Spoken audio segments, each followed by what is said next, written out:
Shalom, shalom, Israel. First and foremost, I want to give all honor and glorification to Yahweh Ba'ashim Yahushua. Yahweh is the name of the Most High God in the ancient Paleo Hebrew. Yahweh Shah is the name of his only begotten Son in the ancient Paleo Hebrew. You know who the world ignorantly calls Jesus Christ. So Yahweh is the Heavenly Father. Yahweh Shah is his only begotten Son, who the world ignorantly calls Jesus Christ. You know, who's the Savior of the so-called Blacks, Hispanics, and Native Americans. You know, that keep the law, statutes, and commandments with the faith to the best of their ability. Right? And I want to give a double honors and peace and blessings, you know, to the elders that was pushing the truth before us, you know, and paved the way. And I'm going to give a peace and blessings, you know, and a strong shalom to each brother, sister, and child, whether they just came in the truth or been in the truth for a minute. Give y'all a strong peace and blessings. Continue to endure. You know, we living in some exciting times. And I want to say, you know, keep going hard. Keep using the spiritual gifts and talents that the Most High gave you. You know, continue to plant those seeds. Just do all you can and endure. You know, continue to forsake the ways of Babylon no matter what. Understand? Continue to endure with the faith. Continue fighting. Right? Because we almost up out of here, man. Our salvation draw nigh. Right? And I got a quick precept. Actually, too. I always say this one, Matthew 24:13. He that endureth the same to the end shall be saved. So if you in the truth and you're doing what you can, you know, until the end, you're going to be saved. It's written. Right? And let's get 1 Corinthians 15:58. Right? Because our works are not going in vain. This is the book of 1 Corinthians chapter 15:58. Therefore, my beloved brethren, be ye steadfast, unmovable, always abounding in the work of the Lord, for as much as you know that your labor is not in vain in the Lord. Right? So our labor is not for no reason. You're going to get a recompense for what you're doing, you know, in the truth. You understand? You know, but this video is going to be short. You know, I'm going to do a part 2 to it, Lord willing. You know, it's going to be called, Who Told You to Stop Wearing Your Fringes, man? Who told you to stop wearing your fringes? You got many doctrines in Israel, you know, saying that you don't got to wear your fringes. You know, fringes is only for the Pharisees and this and that. So let's get Numbers 15, right? And everybody should know this. You know, this is one of the most simplest precepts in the Bible, to put on your fringes, right? So this is Numbers 15:38. And it reads, Speaking to the children of Israel, and bid them that they make them fringes in the borders of their garments throughout their generations, and that they put upon the fringe of the borders a ribbon of blue. Verse 39, And it shall be unto you for a fringe, that ye may look upon it, and remember all the commandments of the Lord, and do them, and that ye seek not after your own heart and your own eyes, after which ye use to go a whoring, that ye may remember and do all the commandments and be holy unto your God. So the whole purpose of wearing your fringes is so you can remember the commandments. And when we go back to verse 38, it says, Speaking to the children of Israel, and bid them that they make them fringes in the borders of their garments throughout their generations. With an S, it didn't say generation. It say generations with an S, meaning forever. Let's look up the word generations. In fact, let's look up generation first. Generation definition. That's all the people in that time. That's what it say. All of the people born and living at about the same time, regarded collectively. So if it wouldn't have had an S on it, it would have just been talking in that time period. Right? So it had an S on it. So that's perpetually forever. Right?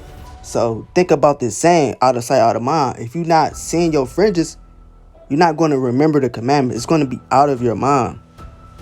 You understand? So teaching people that you don't have to wear your fringes and the Pharisees only wear their fringes is madness. It's madness, man. Let's get Matthew chapter 5:19 real quick. Right? Let's get Matthew chapter 5:19. Right? Because if you teaching people that you're going to be the least in the kingdom. That's what it said in this precept that I'm about to bring out. You're going to be the least in the kingdom because you literally telling somebody to break the commandments. And that's why a lot of people who tell these people to not wear their fringes always going off, always going through something. Don't know what they reading, teaching false doctrine, confused, always getting confounded. Right? Because they're not keeping the commandments. Why they woman bucking up? This is why your household is not in order. Because you can't do the simplest and the smallest things like wear your fringes. It's not hard to do. It's not rocket science. Just get it sewn on your shirt and wear them and look upon them. The Lord literally trying to help you. He don't have to tell you to wear your fringes. He can make it even harder than what it is. Right? So this is the book of Matthew, chapter 5 and 19, and it reads, "Whosoever therefore shall break one of these least commandments and shall teach men so, he shall be called the least in the kingdom of heaven. But whosoever shall do and teach them, it's like it do and teach them, the same shall be called great in the kingdom of heaven."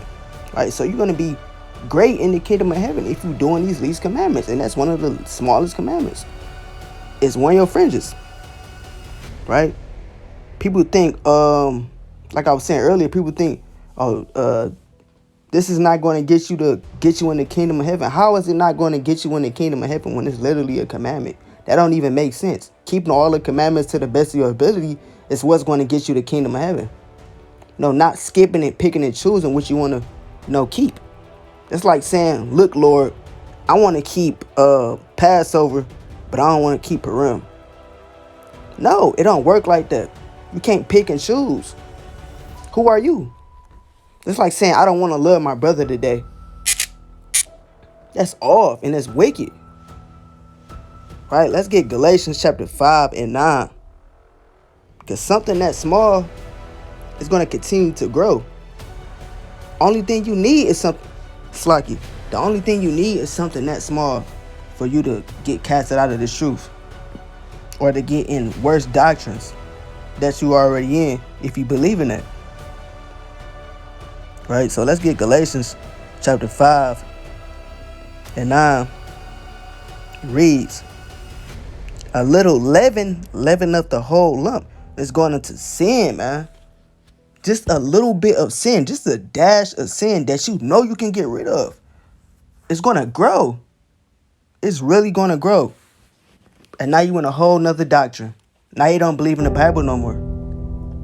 You understand? So if you reading it, so like if you listening to this and you believe in that doctrine, you need to cut it out and repent and fast and get rid of that. Get that out your head.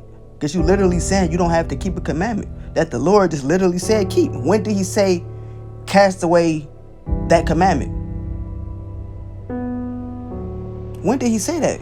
Where's that at in the Deuteronomy? Where's that at in the Bible? It's not in there. The Lord never said be done away with wearing your fringes. You understand? No, if you can't be faithful in something that small, how can you be faithful in ruling over 10 cities?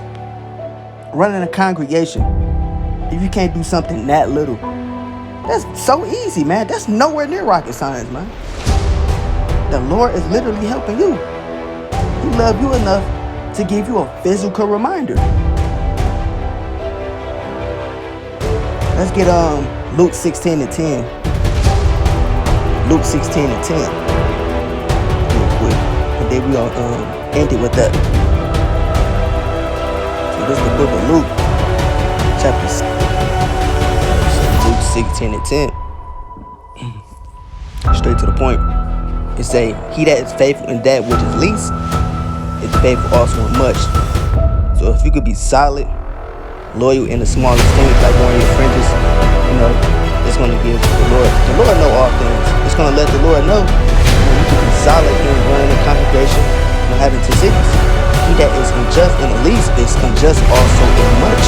You're going to be unjust also in much. Now you don't want to love your brother just because you don't want to wear your fringes. And that goes back into the precept I brought out in Galatians. Understand? That's going to make more spirits hop on you. That's giving demons the portal to hop on you because you don't want to do something that small. You want to be disobedient. You understand? That's making you subject to demons, right? So if you can't do something that little, you can't have 10 cities. You can't have a congregation. You can't get the kingdom of heaven. You can't rule over certain things that the Lord want to give you to rule over. Simply because you can't do the most easiest things, the most basic things. I'm not going to let somebody borrow $100 and they can't save 50. You can't even save $50, but you want 100. No, it don't work like that. Right? But let's read this one more time. Luke 16 and 10. He that is faithful in that which is least is faithful also in much. And he that is unjust in the least is unjust also in much. If therefore ye have not been faithful in the unrighteous mammon, who will commit to your trust the true riches? So if you can't even be loyal to your own money or solid to something that you got, how can you be solid to something that the Lord want to give you? You got to think about that. You understand? Let's bring out this precept right here. And this is both spiritual and physical, man. It say, and it shall come to pass in the day of the Lord's sacrifice that I will punish all the princes and the king's children, all such as are clothed with strange apparel. Right? And that's physical and spiritual. A guy could be wearing a damn dress. A woman could be wearing damn pants. The Lord is going to punish you. And that's also spiritual because the Lord gave us the law, statutes, commandments, and that's supposed to cover us. That's supposed to be our robe, our armor.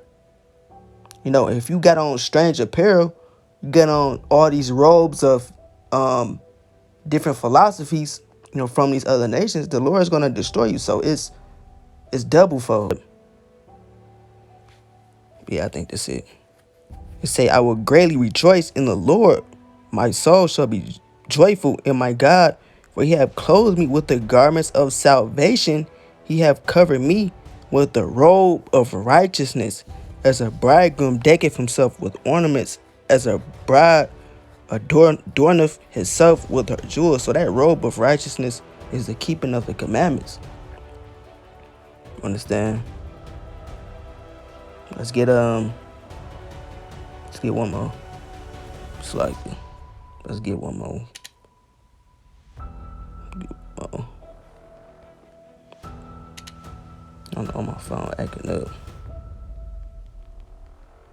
Let's get I think it's in.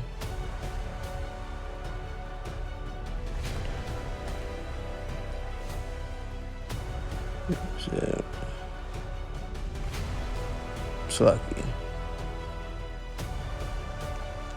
Ephesians 6 and 12. It's like 11. But put on the whole armor of God. Armor is part of your clothing, man. It's part of your clothing. Let's look up armor.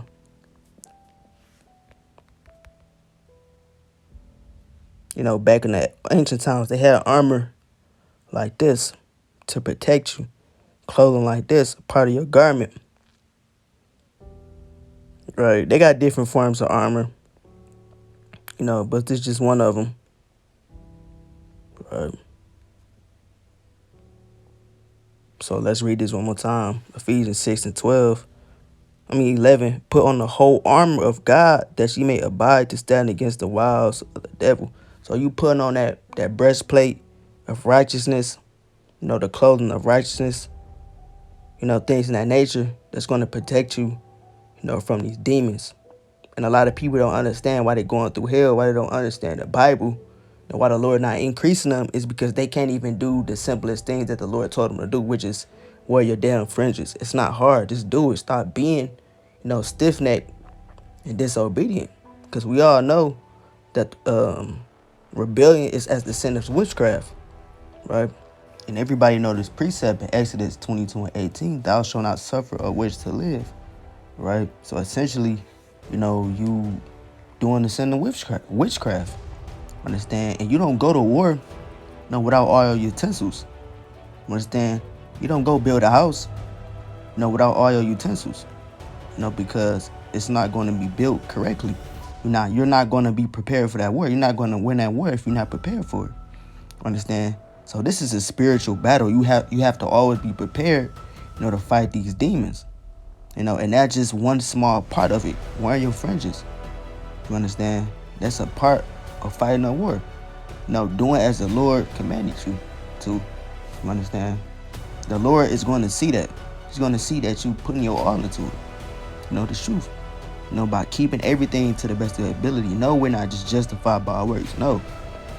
We justify more so by our faith, but also it has to have works, and that's a part of your works, by keeping the commandments to the best of your ability. That's James, the 2nd chapter, verse 26, if I'm not mistaken. Read that whole chapter. Understand? So, Lord willing, this video was edifying, not too deep. Try to make it as simple as possible. Slack it simple as possible. That tongue-tied demon got me. Try to make it simple as possible. And shalom.